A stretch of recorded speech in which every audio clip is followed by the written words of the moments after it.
Hello, this is Benjamin Fulford speaking on July 2nd, 2026. July 1st is Canada Day, and July 4th is the United States Independence Day. And we're both basically, the same people, and we both need to once again declare independence. And that battle is coming up, and it's going to be a big one this time, but it's going to start in the fall. And right now, I'll be honest with you, the news cycle is stuck in a kind of a slow motion whirlpool. It's the same thing over and over again. Uh, okay, so Jared Kushner and Steve Witkoff are in trying to go to Beijing to ask for money, and the Chinese say no. Then they go to Pakistan, say we're going to negotiate with the Iranians, and the Iranians say no, we're not going to talk to these guys. Then they go to Dubai and say we're going to talk to the Iranians, and the Iranians say no, and they say okay, well we're going to bomb Iran. And they get their pet Trump to bomb Iran, or they say so, and then uh, Iran retaliates, and this is gonna keep going because in a slow circle, nothing really is gonna change, and you're gonna still see more reports about slaughter in Gaza and Lebanon, and then retaliation because it's a holding pattern, and it's going to stay that way until probably August or September. And the reason is because what we're dealing with is sort of like a medieval siege. We're waiting for the Khazarian mafia to lose control over the Western financial system, and that means that we've got to let them drain the strategic petroleum reserve. We have to get to a situation where the military finally takes the action they need to take. And here you can listen to this representative, explaining why the military needs to take action. Congress has blocked Thomas Massey and my amendment to prevent the integration of our military with Israel. This is unconscionable. They're not even giving us a vote on the amendment. Thomas and I will continue to fight to make sure we don't compromise American sovereignty. So we have a bought and paid Congress, 98% of them accepting money from Israel, trying to force the American military to work for the Israelis, who are genocidal criminals. And of course, that's not going to be allowed to happen. But the big question is, why hasn't Congress been arrested? Why haven't special forces moved into Google and other places in the corporate headquarters and taken over? And that's the fight we have to have. But in any case, since things are going to be stuck in a holding pattern for much of the summer, I'm going to ask permission from my viewers and my readers if I can take a bit of a holiday. And the reason is I haven't had a holiday for 3 years, and it's because the fight has been so intensive that really there was no time to take a holiday. We wanted to break the cycle. We wanted to get it so that we're not stuck, with business as usual and autumn offensive, and then the bad guys go bad, and we're forever stuck in this whirlpool. So, and it has been broken. The logjam has been broken. It is clear now. There's 160 nations who are agreeing to the new system, and the Europeans have now split decisively with the Americans. The French and the Spanish have removed Palantir from their systems. They're shutting it all out. So it really is a matter of time. But like I say, we're going to see repetition. So what I'm going to propose is that for the next 2 or 3 podcasts, you let me tell some war stories. And I'm going to start with one today, my bear story. And if people don't like it and they say, no, we don't want any more of that, then I'll just go back to the usual news reporting. But like I say, there's not going to be a lot of news to report this summer. But anyway, having said that, I'm going to tell you my bear story. Um, when I was around 17 or 18, I decided to go into the woods in Yukon Territory. I went to a place called Haines Junction. Now, if you look at a world map, often you'll find Haines Junction, but it only has a population of 6 people. It's a gasoline stand and a motel, and there's nothing else for 500 miles. The same world map, you will not find the city of Sendai, Japan, which has 1 million people. But in any case, from Haines Junction, I went straight into the wilderness, and the idea was to live off the land, like literally eating stuff I could grab with my hands. To try to go through a kind of a primal experience, and so I would be catching fish with my bare hands, eating berries, trying to see what it's like to be a wild animal.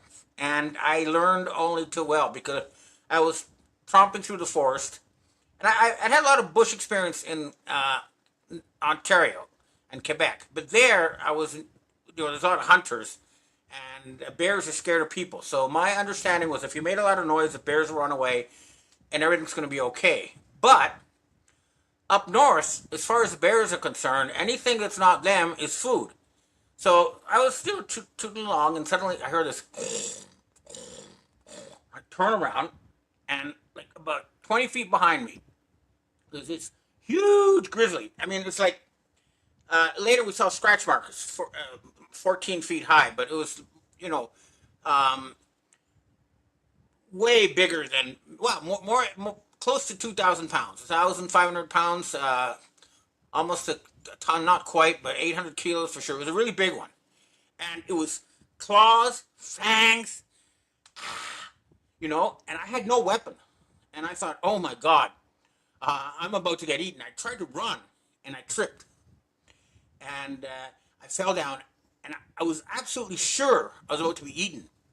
And I let out this noise. And if you heard it, you would never guessed it was a human being making that noise. It was like a primal scream. It was like, only like 100 times the volume. And the bear ran away. It was bang, smash, and then it was the noise I heard. And I was just so freaked out. I marched straight up the mountain to the tundra where there's no trees. And I had a bottle of Everclear, which is this 100% alcohol, and I had 30 joints, which is supposed to last me for my whole month in the wilderness. And I drank the whole bottle, I smoked all the joints, and I was sitting in my tent shivering from the experience. And it made me realize that our ancestors have been eaten time and time again from way back, and we have this emergency response program built into us for what to do when we're about to be eaten. And I guess that got activated, and I, like I say, we've been eaten generation after generation. That's what I learned from that experience. And boy, but in any case, while I was there, uh, this group of Northern Cree came, and they had guns and dogs, and I said, "Oh boy, I'm going to stick to these people." I stuck to them like glue, and they were hunting bighorn sheep. They asked me if I had seen any, and I said, "Yeah." And I took them to a place.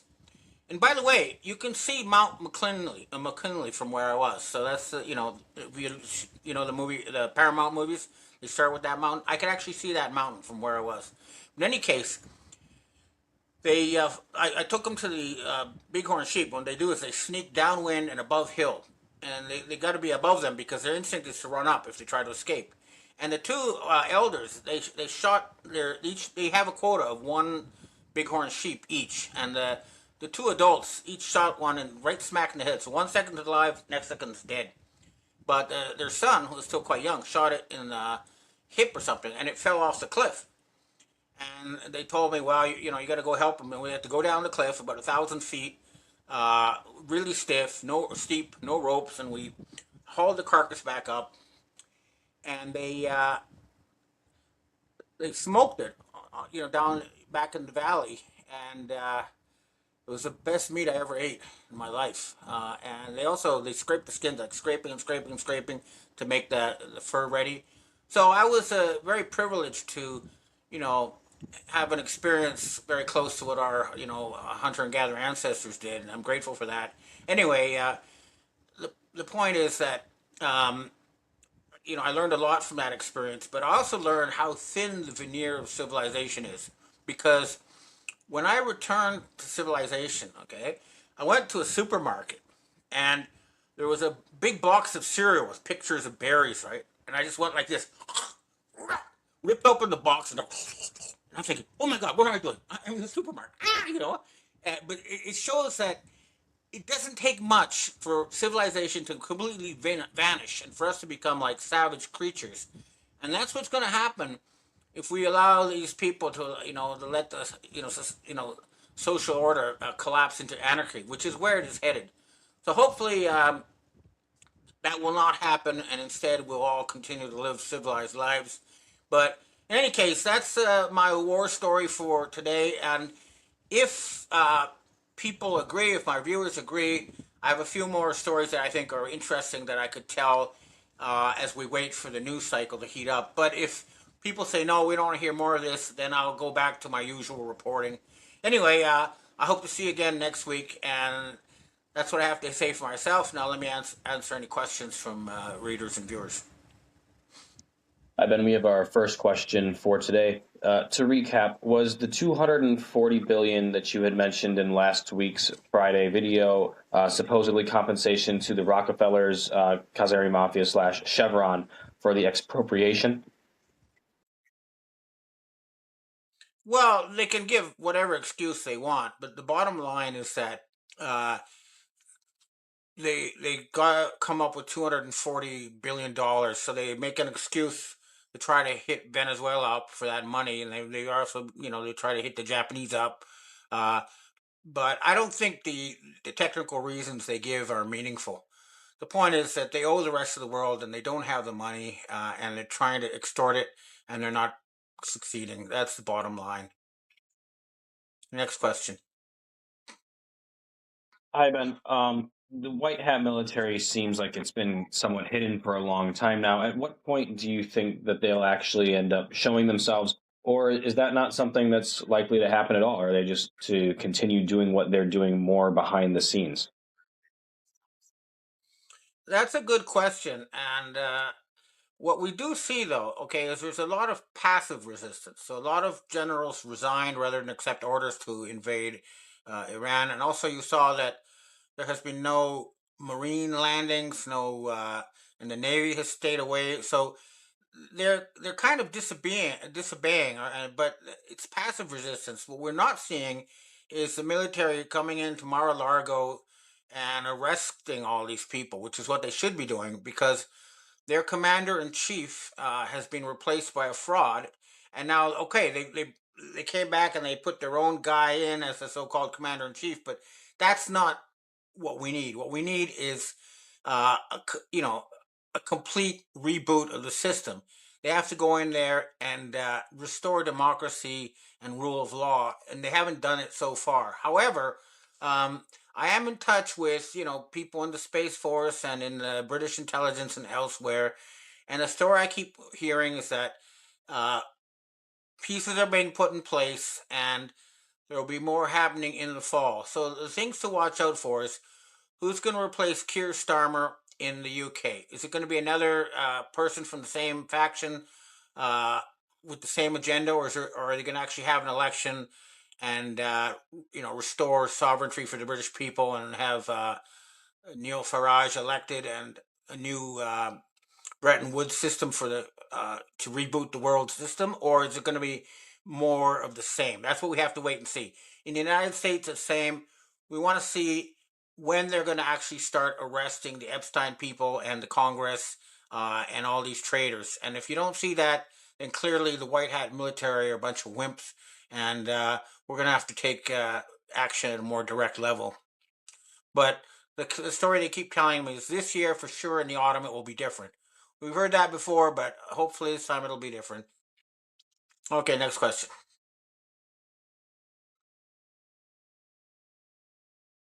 Hi, Ben. Do the Black Hats only have weather control technology, or is there something much more that they have that we're not really seeing yet? As of so far, it seems like when we hear of the Black Hats doing things, it's typically something along the lines of, flooding this third world country, an earthquake in this third world country. Is it typically just weather control, or do they have more than what they are showing us? No, their biggest weapon is control over the dollar printing machinery in the West, and they use that to bribe people, and also they have a very sophisticated murder setup. So they assassinate people who do not obey and bribe those who do. So the real problem is not the weather warfare because both sides have that. The real problem is the control system using murder, bribery, fear, blackmail, and that's got the very tip top of the power structure under control. That's what the real problem is.